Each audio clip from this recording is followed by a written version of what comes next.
Henri Guénaud, député UMP des Yvelines, est avec nous ce matin. Henri Guénaud, bonjour. Bonjour, monsieur Bourdin. Henri Guénaud, Alain Juppé vous invite à quitter l'UMP. Allez-vous le faire? Non. Non, monsieur Bourdin, c'est ma famille politique depuis 30 ans. Je pense que je lui ai apporté quelques contributions depuis 30 ans. J'ai souvenir de la campagne présidentielle de 94-95, qui a plus contribué à aider Jacques Chirac à gagner des élections, sinon, pardon de cette immodestie, peut-être un peu moins, beaucoup Philippe Séguin, peut-être le thème de la fracture sociale et de la lutte contre la pensée unique. Vous vous souvenez? D'ailleurs, c'est un épisode intéressant, d'ailleurs. Moi, je me souviens que, à l'époque, Édouard Balladur était chef du gouvernement. Oui. Alain Juppé était président par intérim du RPR. Oui. Et donc Édouard Balladur, Premier ministre, se présentait contre le candidat soutenu par le RPR, Monsieur Chirac. Je n'ai pas vu que quelqu'un ait demandé à Monsieur Balladur de quitter le RPR. Je n'ai vu aucun des ministres chiraciens, à commencer par mon ami Alain Juppé, quitter le gouvernement. Votre ami en politique, quoi. Tous amis, oui. Vous êtes tous amis, oui, ça tout le monde le sait, tout le monde a compris. Non, mais que vous êtes tous amis, mais que vous savez, c'est extraordinaire parce que je pense que c'est la première fois. Oui. Au milieu de tous les déchirements qui ont pu perturber et tourmenter notre famille politique depuis le début du mouvement gaulliste jusqu'à l'UMP. C'est la première fois que lorsqu'on exprime un désaccord profond, et notamment autour de la question européenne, c'est la première fois que quelqu'un demande le départ de celui qui n'est pas d'accord. C'est la première fois. Mais Jean-François Copé, lui, est d'accord avec Alain Juppé, vous avez vu? Eh bien, ça en fait deux. Mais ça ne change rien, c'est quand même c'est absolument nouveau. Moi, j'ai appris quelque chose d'intéressant.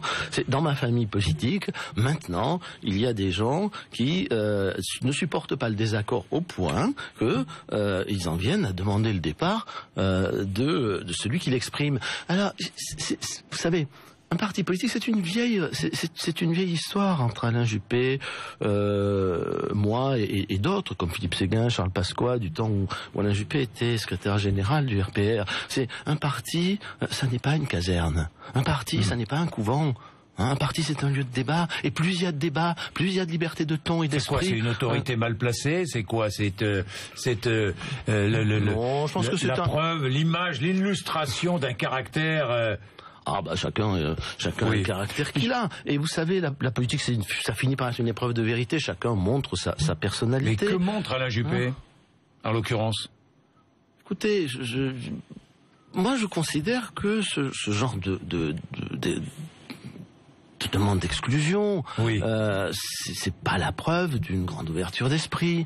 Et je veux lui dire, mon cher Alain, quand on a de très très grandes ambitions, il faut pas être animé par l'esprit d'exclusion, il faut être animé par l'esprit de rassemblement et d'apaisement.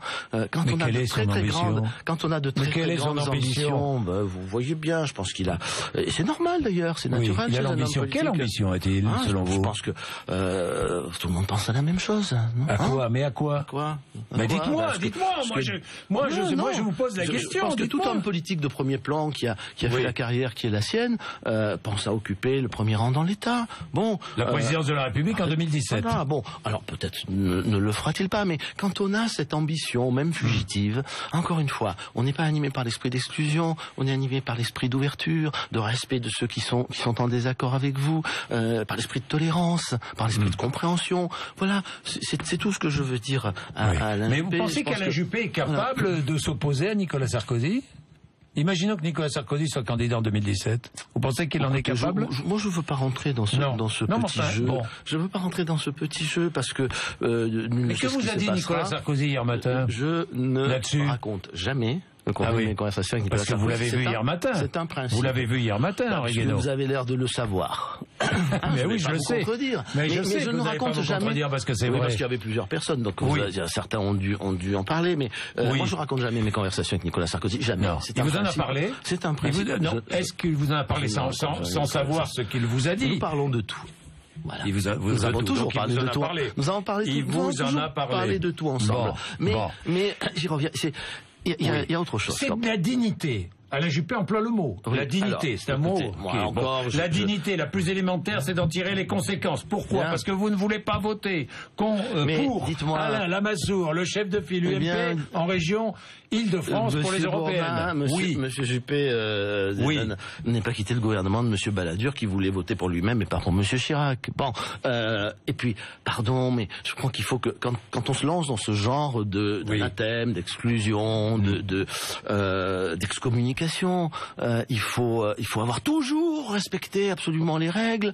Par exemple, il ne faut pas dans les élections municipales être allé soutenir, alors qu'il y avait à cette époque-là un candidat investi par l'UMP, un candidat dont beaucoup de gens pensent qu'il a peut-être contribué à faire perdre les élections présidentielles à Nicolas Sarkozy. Il ne faut pas aller soutenir dans certaines villes, comme à Boulogne, le candidat non investi contre le candidat investi. Et moi, ça, il ne m'est jamais venu à l'idée, j'ai commenté cette attitude, mais jamais venu à l'idée de demander à Alain Juppé de quitter l'UMP. Vous savez, un parti, je vous l'ai déjà dit. Il a commis une faute, selon vous, une erreur? Il a commis une erreur? C'est à lui politique. C'est à lui de l'apprécier. Est-ce que vous pensez qu'il a commis une erreur politique? Non, c'est à lui de l'apprécier. Moi, c'est pas ma conception de la politique, c'est pas ma conception de la vie dans un parti. Voilà. Et je vous l'ai déjà dit ici, je crois, il y a quelque temps, un parti, ça meurt jamais. Vous dites c'est du mépris, de l'arrogance. Non, je trouvais que dans le ton était un peu violent, il y avait peut-être un peu de mépris et d'arrogance. Et là encore, quand on veut rassembler, quand on veut jouer un grand rôle dans la vie politique, il faut pas faire preuve de mépris et d'arrogance. Mais je vous l'ai déjà dit, j'y reviens, un parti politique, ça ne s'affaiblit jamais des débats d'idées, ça s'affaiblit des déchirements d'ambition, de personnes, ça s'affaiblit aussi du vide du débat, du vide des idées, du fait qu'on n'a plus rien à dire. Mais Laurent Wauquiez, par exemple, avance une idée, l'Europe à 6, il est traité de populiste par Jean-François Copé. Eh bien, c'est pas bien. Il n'y a pas que Jean-François Copé. C'est pas bien. Il faut qu'on se respecte aussi. Il faut qu'on se respecte. Chacun fait des choix en conscience, surtout sur un sujet qui a toujours divisé. C'est normal. Qui a toujours divisé. Non seulement notre famille politique. Mais personne n'a exclu Pasqua et Séguin. Heureusement d'ailleurs. Moi, je m'honore d'avoir été avec eux pour dire non à cette époque au traité de Maastricht. Personne n'a exclu ceux qui étaient opposés à la Constitution européenne. Enfin, c'est-à-dire, le Parti socialiste n'a pas exclu Monsieur Fabius, qui, après un référendum interne, qui avait décidé de voter oui à la Constitution européenne, a lui décidé de continuer à faire campagne pour le non. Mais heureusement, en plus c'est un sujet qui dépasse les partis, qui dépasse les camps. Alors vous dites justement, puisque nous dépassons les partis, parlons de l'Europe maintenant. Non mais juste une dernière chose. Il ne faut plus qu'on fasse de la politique en disant je suis en désaccord total. C'est pas du tout sur des sujets aussi importants, mais je vote quand même et je vous appelle à voter pour. Mettons un peu en accord. Vous ne voterez pas pour Alain Lamassoure. C'est tout, c'était une question de principe. Qui pourtant est dans votre parti, mais vous ne voterez pas pour lui, vous êtes libre de ne pas le faire. Pour qui est-ce que vous allez voter? Comme M. Balladur n'a pas voté pour M. Chirac, qui était dans le même parti. Il n'a pas voté pour Jacques Chirac, oui. Oui, en 95, l'Assemblée, voilà. Oui. Et on n'a pas exclu ni M. Balladur, ni M. Sarkozy. Et heureusement, moi j'ai vu Nicolas Sarkozy après 1995 face à l'intolérance. Moi j'avais soutenu Jacques Chirac. Nicolas Sarkozy avait soutenu Édouard Balladur. Oui, et moi j'avais soutenu Jacques Chirac. Et je l'ai vu droit, stoïque, courageux face à l'intolérance, face aux crachats, aux insultes. Et c'est ce jour-là que je me suis dit... Vous parlez de Jacques Chirac? Non, de la part de beaucoup de militants qui avaient soutenu Jacques Chirac, de la part de beaucoup de ses soutiens. Et c'est ce jour-là que je me suis dit que cet homme méritait le respect. Voilà, je parle de Nicolas Sarkozy. Henri Guénaud, vous voterez pour qui? Vous voterez pour qui? Et ça, je ne le dirai pas précisément parce que j'appartiens. Mais Nicolas Dupont-Aignan dit j'ai un électeur. Moi, j'aime beaucoup Nicolas Dupont-Aignan, mais il parle pour lui-même. Moi, précisément parce que j'appartiens à une famille politique, que je ne ferai pas comme ceux qui sont allés soutenir des candidats non investis contre des candidats investis. Je ne dirai pas pour qui je vote. Ce serait apporter ma caution à une autre famille politique, à un autre programme. Non, parce que je ne suis pas d'accord avec les autres programmes non plus. Je ne vais pas leur apporter ma caution. Oui. Et dans l'urne, je ferai comme tout citoyen ce que le secret de l'isoloir m'autorise à faire.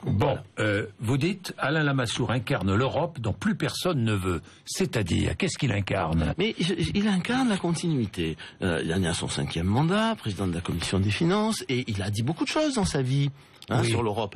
Cette Europe, c'est celle qu'il veut. C'est celle qu'il a contribué à construire. Mais c'est quelle Europe? Quelle Europe que vous rejetez? Celle d'aujourd'hui. Voilà, celle d'aujourd'hui que vous avez sous les yeux. Alain Lamassoure, moi je lui reproche pas de l'incarner. Au contraire, il y a tellement peu d'hommes politiques qui incarnent quelque chose. Juste, il incarne quelque chose qui, si je devais l'approuver, constituerait pour moi un reniement total de tous mes engagements politiques depuis plus de 20 ans. Bon, ce que je ne ferai pas. Voilà, ce que je ne ferai pas. Moi, j'ai commencé mon engagement politique intense au moment de Maastricht. Non à Maastricht. Au moment de Maastricht, où mon premier discours politique auquel j'ai contribué, c'est le grand discours de Philippe Séguin à l'Assemblée nationale. Et franchement, ça a été un honneur. L'euro, voilà. Vous étiez oui ou non à l'euro, puisqu'on était non à Maastricht. Bon, voilà. Non à l'euro. Et puis, l'Europe s'est construite petit à petit. Moi, je suis pas pour la politique. Il y a eu le traité de Lisbonne. Oui. Les Français ont voté en 2005. Oui. Ils ont voté non. Oui. Vous avez voté non, vous, en 2005 non. Bon. Ensuite, il y a eu le traité de Lisbonne. Oui. Alors, et puis, on a fait passer le traité de Lisbonne au Parlement. Mais ça, c'était annoncé dans la campagne présidentielle. D'accord, Henri Guénaud. Ça faisait partie. Vous êtes assis sur le choix des Français. D'abord, ça faisait partie pour moi de la volonté de dépasser les clivages et de réconcilier la France du oui ou du non. Ça, c'était la méthode Sarkozy et je la trouvais bonne. Il faut essayer de dépasser les contradictions. Là, on n'a pas essayé. Donc chacun prend du coup, on retrouve sa liberté de parole. Et le traité de Lisbonne n'était pas la Constitution européenne. Il y avait quand même toute la troisième partie avait disparu. Voilà. Même Valéry Giscard d'Estaing a parlé d'artifice. Oui, mais parce que je comprends, il avait fait une constitution, il a envie de considérer que sa constitution est restée vivante, mais c'est pas la constitution européenne, ça n'était pas une constitution et la troisième partie avait disparu. Vous dire que je trouve que le traité de Lisbonne est un chef-d'œuvre, je ne vous le dirai pas. Oui. Mais de temps en temps, il était nécessaire, de remettre l'Europe en route, nos partenaires n'auraient pas accepté de renégocier alors qu'ils avaient déjà approuvé le traité si on n'était pas passé par le Congrès, par le Parlement. Bon, c'est pas un moment glorieux. J'en suis pas très. Et de toute façon, c'est derrière nous, regardons vers l'avenir. Est-ce que nous voulons que ça continue comme ça? Est-ce que nous voulons? Moi, je pense. Je sais qu'Alain Juppé dit faut parler de l'Europe avec affection, mais l'affection, moi, je la porte pas à des institutions. Même si j'aime j'aime beaucoup les institutions de la Ve République. Mais enfin, 13 mai aujourd'hui. 13 mai aujourd'hui. Merci. 13 mai 1958. Bon, mais c'est pas sacré les institutions. Ce qui est sacré, c'est la France. Ce qui est sacré, c'est sa patrie, son pays. Ce qui est sacré, c'est l'Europe.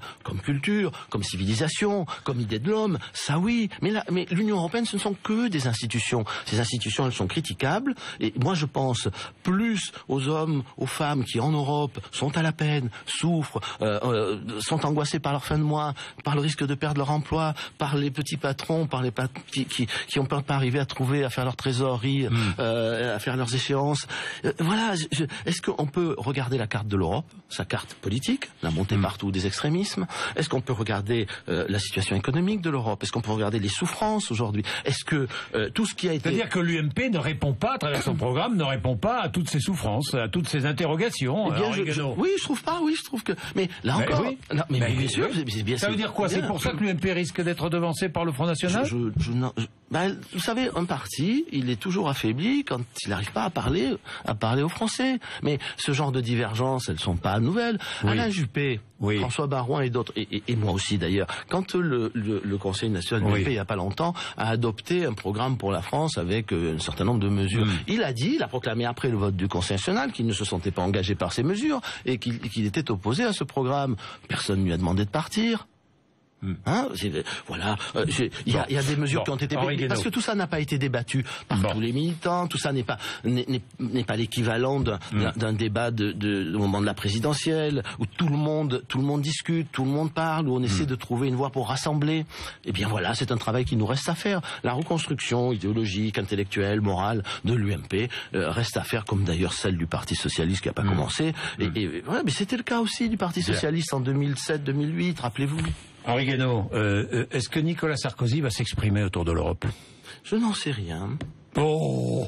Non, j'en sais rien. Non, mais je ne peux pas vous croire. Eh bien, vous avez tort. Vous avez tort parce que quand je viens avec vous, je sais qu'il est difficile d'échapper à la vérité. Et donc, en général, je vous l'ai dit. Puis c'est ma façon de faire de la politique. Vous n'en savez rien. Voilà. Vous n'en savez rien parce que... Est-ce qu'il devrait? Alors, est-ce qu'il devrait? D'abord, puisque vous voulez la vérité, c'est une question qu'il n'a pas tranchée. Et le jour où il l'aura tranchée, vous le saurez. Oui, ça c'est certain. Mais ça, parce qu'il faudra savoir. C'est une question compliquée. Et il n'y a que lui qui peut... Est-ce qu'il devrait, selon vous? Moi, je suis pas absolument favorable à cette idée, mais je pense que c'est à lui de la prendre. Oui, voilà, c'est évident, c'est lui qui va la prendre. C'est juste que c'est toujours difficile de faire... Vous n'êtes pas favorable, pourquoi? Mais parce que c'est toujours difficile de faire campagne sans faire campagne, voilà, je crois qu'il doit rester... regardez cette campagne, il n'y a pas de débat européen, il n'y a pas de campagne sur les européennes. Non. Hein, il y a 3 tribunes, l'une qui nous dit il faut parler avec amour de l'Europe, enfin une interview, la tribune de Monsieur Hollande, je crois revoir les textes de 92, si vous n'êtes pas d'accord avec cette Europe-là et avec moi, vous êtes des nationalistes et vous voulez la guerre, enfin tout ça n'a aucun sens, il n'y a pas de débat à la télévision, enfin pas beaucoup, d'ailleurs c'est très difficile, il y a 30 listes. Et le CSA nous impose de telles règles. Et puis les règles sont faites aujourd'hui, sont tellement faites pour améliorer le débat démocratique qu'elles ont fini par le tuer. Oui, hein, voilà. oui, c'est sûr.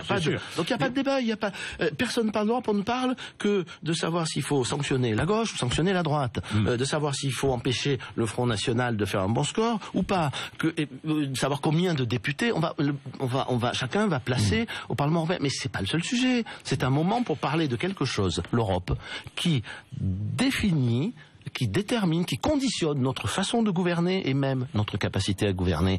Est-ce que nous pourrions en parler ? Est-ce que c'est pas un sujet tellement important que nous pourrions en parler, et en parler par pitié librement, et avec des voix différentes. Mais vous savez, moi un mot sur les cérémonies. Vous aimez l'histoire, oui. Très vite alors, parce que quand il a fondé le RPF, général de Gaulle avait confié la propagande à Paul Claudel et à André Malraux. Ils avaient édité une revue qui s'appelait La Liberté de l'Esprit. Oui. Voilà la famille politique à laquelle moi j'ai adhéré. La liberté. Cérémonie commémorant l'abolition de l'esclavage, cette petite polémique autour de Christiane Taubira, Manuel Valls dit polémique absurde. Vous êtes d'accord ou pas? Non, c'est pas une polémique absurde. Le commentaire qu'elle a rajouté est absolument incompréhensible s'agissant. C'est le commentaire que vous dites que c'est pas le fait qu'elle ne chante pas. Alors, déjà quand un joueur de foot ne chante pas dans une équipe nationale, ça fait un scandale. Dites-moi. François Hollande ne chante pas, Nicolas Sarkozy ne chante pas, tout le monde... Moi, ça m'arrive de pas chanter parce que je chante ça arrive de pas chanter. Puis alors, on doit écouter... Qui connaît les 7 couplets de la Marseillaise? Vous les connaissez, vous, Henri Guénaud? Pas tous, non. Je les ai oubliés, je les ai appris à l'école. Moi, si je vous donne le couplet numéro 5 au numéro 6, je vous pose la question. Il y en a un que j'aime bien, nous entrerons dans la carrière quand nos aînés n'y seront plus. Mais en tout cas, on doit l'écouter avec gravité, avec recueillement.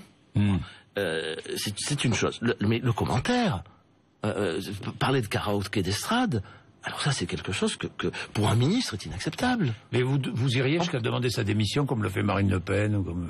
Je trouve qu'un ministre qui se comporte comme ça a peu sa place au gouvernement. Moi, les symboles de la République, les symboles de la patrie, de la nation, sont qu'elle n'aime pas la République ni la nation, qu'elle n'est pas patriote. Mais on dit pas ça quand on est... Non, mais vous pensez qu'elle n'est pas patriote? J'en sais rien, je veux pas rentrer dans sa tête. Je m'en tiens au fait. Elle est ministre de la République, ça crée des devoirs. Bon, quand on parle du chant de ceux qui chantent la Marseillaise en parlant de karaoké d'estrade, pardon, mais on dévalue, on déprécie, on disqualifie la fonction qu'on occupe. Voilà, parce que elle est ministre de la République. C'est tout. Je fais pas de dernière question sur l'Ukraine, parce que je voudrais avoir votre point de vue. La région de Donetsk a organisé ce référendum et demande, après le résultat d'un référendum peu contrôlé, son rattachement à Moscou. Moscou n'a pas vraiment répondu. Est-ce que l'Union européenne devrait respecter le résultat de ce référendum? Mais, vous savez, la politique, ça se fait pas qu'avec des intentions, ça se fait avec des réalités. Voilà. Donc, bien sûr que l'Union européenne ne va pas admettre la légalité d'un référendum qui s'est construit, qui s'est passé dans de telles conditions. Mais enfin, on a ouvert la boîte de Pandore quand on a fait voter au Kosovo dans des conditions certes très différentes. On a organisé le séparatisme d'une région qui était incluse dans une autre nation, dans un autre pays. On a ouvert la boîte de Pandore. Je pense que ce qui s'est passé en Crimée est irréversible. Oui, mais ça c'est fini, oui. Bon, c'est rattaché à la Fédération de Russie. Là, je pense qu'on est au début d'un processus, c'est quand même un fait politique, il faut le prendre en compte, c'est pas un fait juridique, mais... Donc l'Union européenne, si jamais l'Est de l'Ukraine est rattaché à la Fédération de Russie, ne doit rien dire. Ah mais si, elle dira. Mais oui, mais elle dira... Elle dira, mais qu'est-ce que... La question... Il faut revenir. Cette crise, elle est venue de quoi ? hein, elle est venue du fait qu'à un moment, on a laissé croire aux Ukrainiens qu'on allait les intégrer dans l'Union européenne. Le résultat, comme ce pays est à cheval, au mépris d'ailleurs de toute histoire, toute géographie, comme ce pays est à cheval sur deux mondes, eh bien les choses ont commencé à très mal aller. C'est là qu'on a mis un désordre terrible, qu'on a créé on a permis que des fractures anciennes se réveillent. Bon, aujourd'hui, nous sommes face à cette situation. On a voulu régler le problème sans la Russie, ce qui est impossible. Et donc maintenant, la seule façon de le régler, c'est d'arriver à mettre toutes les parties autour de la table, et surtout avec la Russie. Mais de toute façon, on ne le réglera pas même sans le consentement des populations concernées. Voilà, moi, l'idée qu'on prend des sanctions, on veut pas. Il faut savoir où on veut aller. Est-ce qu'on veut revenir à la guerre froide? Non. Est-ce qu'on veut refaire la guerre de Crimée? Non. Alors. Voilà. Alors essayons de résoudre cette crise comme l'a fait Nicolas Sarkozy pour la Géorgie, par exemple. La Géorgie, on va pas discuter du résultat. Mais le résultat, c'est quand même que les chars russes se sont arrêtés, qu'aujourd'hui, sans ça, la Géorgie n'existerait plus. L'Abkhazie et l'Ossétie. Mais parce que vous vouliez faire la guerre. Non. Bon, c'est la même chose arrêté. En Ukraine. Oui, ça s'est arrêté. Non, mais il n'y a pas les chars russes en Ukraine encore. Oui, c'est vrai. Merci, Henri Guénaud, 8h56. Merci, Monsieur Broda.